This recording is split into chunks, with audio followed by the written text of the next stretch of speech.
এই কাহিনীটো তেতিয়া সময়ৰ যেতিয়া গৌতম বুদ্ধই গোটেই ভাৰতত বৌদ্ধ ধৰ্ম প্ৰচাৰ কৰিবলৈ ওলাইছিল। ধৰ্ম প্ৰচাৰ কৰি কৰি এদিন তেওঁ শিষ্যসকলক লৈ এখন গাঁৱলৈ গ'ল। বহুত সময় ধৰি ৰ'দত ভ্ৰমণ কৰাৰ বাবে তেওঁৰ বহুত পানী পিয়াহ লাগিল। সেইমতে বুদ্ধদেৱে এজন শিষ্যক গাঁৱৰ পৰা পানী আনিবলৈ পঠিয়াই দিলে।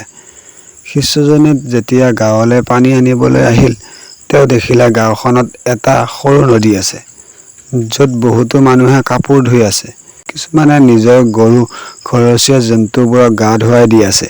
সেই লেতেৰা মলিবোৰ নদীখনৰ পানীত মিহলি হৈ নদীৰ পানীবোৰ লেতেৰা হৈ গৈছিল। নদীখনৰ এনে অৱস্থা দেখি শিষ্যজনে অনুভৱ কৰিলে যে গুৰুৱে এনেকুৱা পানী খালে অসুখত ভুগিব। সেয়ে তেওঁ সুদা হাতে উভতি আহিল আৰু বুদ্ধক সকলো কথা বিৱৰি ক'লে। ইফালে বুদ্ধদেৱে পানী নাপাই অন্তকণ্ঠ শুকাই গৈছে। তেওঁ দ্বিতীয় শিষ্যজনক পানী বিচাৰিবলৈ পঠিয়ালে। দ্বিতীয় শিষ্যজনে এইবাৰ এটা পাত্ৰত সম্পূৰ্ণকৈ পানী লৈ আহিল। তাকে দেখি বুদ্ধদেৱ আশ্চৰ্য হ'ল আৰু দ্বিতীয় শিষ্যজনক সুধিলে, গাঁৱৰ নদীখনৰ পানী দেখোন লেতেৰা আছিল। ইমান নিৰ্মল পানী তুমি ক'ৰ পৰা আনিলা?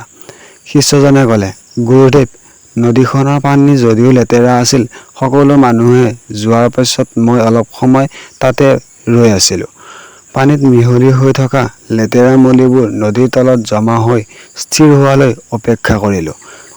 যেতিয়া সকলো লেতেৰাবোৰ তলৰ মাটিত জমা হৈ পৰিল, নদীৰ পানীও পৰিষ্কাৰ হৈ পৰিল। সেই পানী মই আপোনাৰ বাবে লৈ আনিছোঁ। বুদ্ধদেৱে তেওঁৰ শিষ্যৰ উত্তৰ শুনি সন্তুষ্ট পালে। তেওঁ বাকী শিষ্যসকলক ক'লে, আমাৰ জীৱনটো নদীৰ পানীখিনিৰ দৰে। জীৱনত ভাল কাম কৰিলে সদায় বিশুদ্ধ হৈ থাকে।